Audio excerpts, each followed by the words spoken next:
What does it really take to lead a company through chaos, to survive the storms when everything seems to be falling apart? Ben Horowitz, one of Silicon Valley's most respected entrepreneurs and investors, gives us a brutally honest answer in his book, The Hard Thing About Hard Things. Unlike most business books that focus on formulas for success, this one deals with the messy reality, the sleepless nights, the impossible decisions, and the gut-wrenching challenges that every leader must face but few dare to talk about. Today, let's dive into the most powerful lessons from this book and discover how they can change the way we think about leadership, resilience, and the true cost of building something meaningful. One of the first lessons Horowitz teaches is that there are no easy answers. Business schools and management books often offer neat frameworks and step-by-step guides, but in real life, things are rarely so clean. When your company is running out of cash, when your best employees are leaving, when competitors are outpacing you, no textbook will save you. Leadership is about making decisions with incomplete information under immense pressure, knowing that failure could mean the end.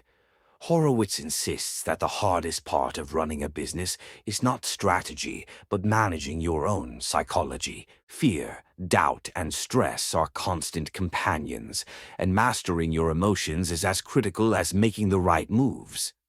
The book also explores the painful reality of layoffs. Letting people go is one of the hardest things any leader will ever face, and Horowitz doesn't sugarcoat it. He explains that if your company must shrink to survive, you have to act quickly, communicate with compassion, and take full responsibility.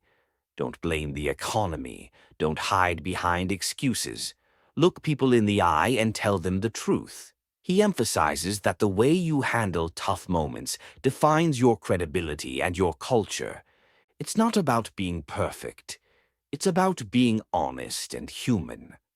Another central theme of the book is the loneliness of leadership. When you're the CEO, you can't always share your deepest fears or doubts because your team looks to you for strength. But pretending you have all the answers can be just as dangerous. Horowitz advises leaders to build a trusted circle of advisors, mentors, or peers who can provide perspective. He reminds us that vulnerability is not weakness. It's a survival tool. Leaders who isolate themselves collapse under the weight of responsibility, while those who seek counsel find the strength to keep going. Horowitz also tackles the brutal competition of the tech world.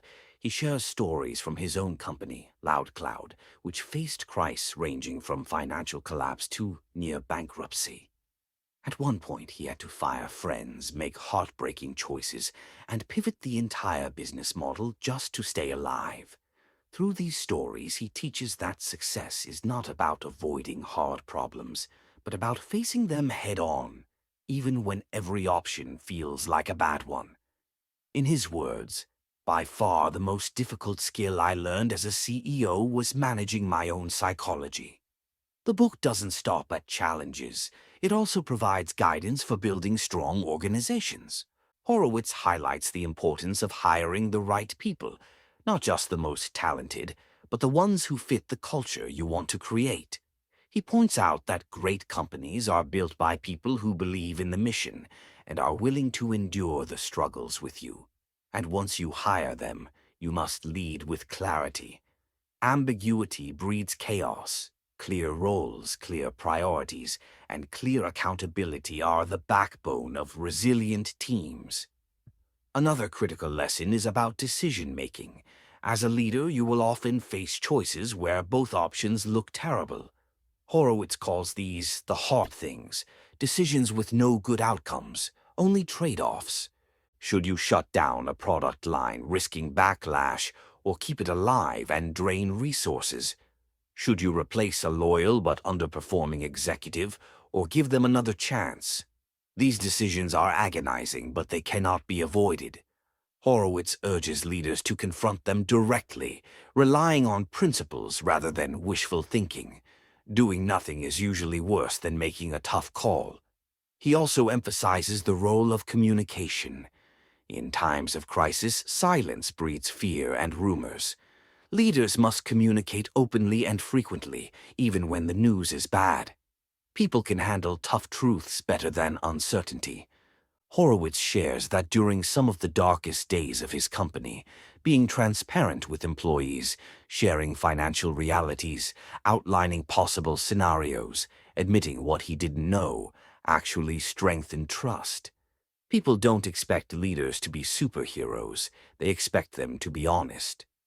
One of the most powerful ideas in the book is that struggle is not a sign of failure, but part of the journey. Every great company you admire went through moments of near death. What separates the survivors from the fallen is not luck, but persistence. Horowitz reminds us that the measure of a leader is not how they perform when things are easy, but how they act when everything is falling apart. Grit, resilience, and the ability to keep going in the face of despair, these are the real currencies of leadership. Finally, Horowitz closes with a message that resonates deeply. There is no recipe for navigating the hardest moments. Leadership is not about following a script. It's about writing your own in real time. The challenges will be unique, the stakes will be high, and the answers will never be obvious. But if you embrace the struggle, if you face the hard things with courage and integrity, you can build something that lasts. The Hard Thing About Hard Things is not a book of easy wins or quick hacks. It's a book of scars, lessons earned through pain, and wisdom forged in fire. It's a reminder that leadership is not glamorous. It's grueling, but it's also worth it. Because in the end, the hardest battles shape the strongest leaders.